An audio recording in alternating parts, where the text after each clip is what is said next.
All right, so let's talk about teachers versus professors. Okay, big difference in high school, and one of the biggest complaints that I've heard from freshmen and sophomores, I guess. You don't hear much from juniors and seniors in college, but freshmen and sophomores complain a lot about their teachers. My teacher stinks, and it doesn't matter what school it is. They could be at Harvard, they could be at community college, they could be at a 2-year, 4-year. Everyone always complains about their teachers, okay? And the main reason that happens so much in the freshman and sophomore years is because teachers, okay, in high school went to school for teaching. They like teaching. They enjoy watching students grow and developing and seeing that they want you to do well. They give tests. They go into that field because they want to help people and they like people and they enjoy people. Okay, professors not the same way.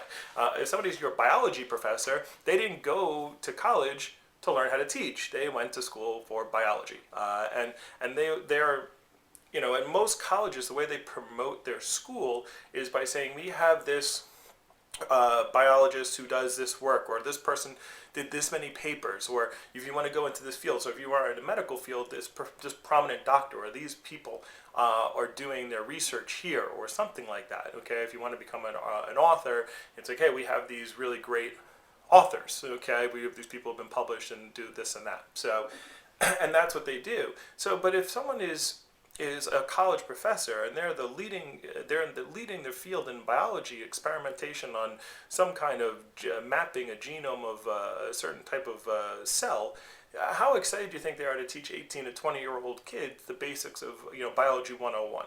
Okay, they're not excited about that at all. So understand the professor.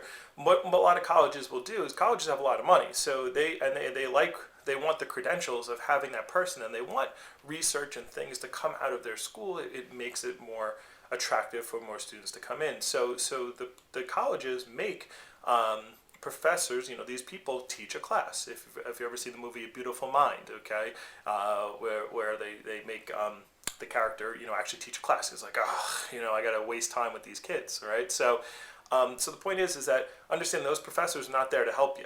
Okay, they're there because they have to teach most of the time. I'm not going to say all the time. Some professors do care, but most of the time they're there because they have to. So also, professors are not evaluated based upon how well their students do. Okay, a teacher, if in high school, if a teacher teaches a class and a majority of the kids fail the test or fail the AP exam or fail the Regents, they're going to go to that teacher and say, "What is wrong with you? What's going on with this class? What is wrong with your teaching?" Okay, there's something wrong there. If in a college, if a professor has a bunch of students, fail, that the college goes, well, he had some bad students that year, so they want the professor to stay around.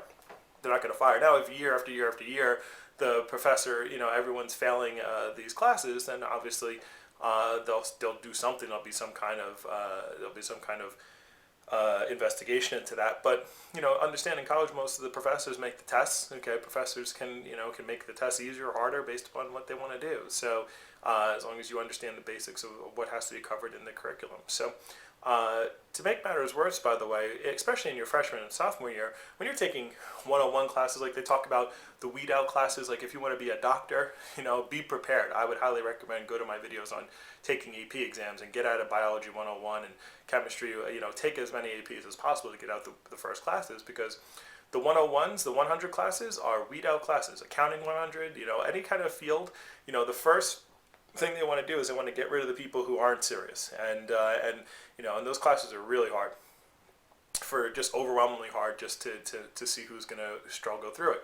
But the professors in 100 classes, they hardly even show up to class anyway. They have TAs who are going to do that. TA is a teaching assistant, okay, and they'll have the TA do most of the lecture and do most of the grading and do most of that stuff. And a TA, by the way, TAs are usually graduate students who are going for their post-grad degree, and they're working with the professor, or they're working with someone to write a thesis or get their degree, and they have to do TA classes. That's part of the thing they have to do. And you'll get TAs, by the way, who are you're taking mathematics. You might get people who don't speak the same language that you do. They've never taught anything in their life. They're just out of college themselves, and so these are some challenges that you're going to have, and and just be prepared And understand that in college, it is your job, and you'll hear this on a number of videos, your job is to learn the material. It is not their job to teach you the material.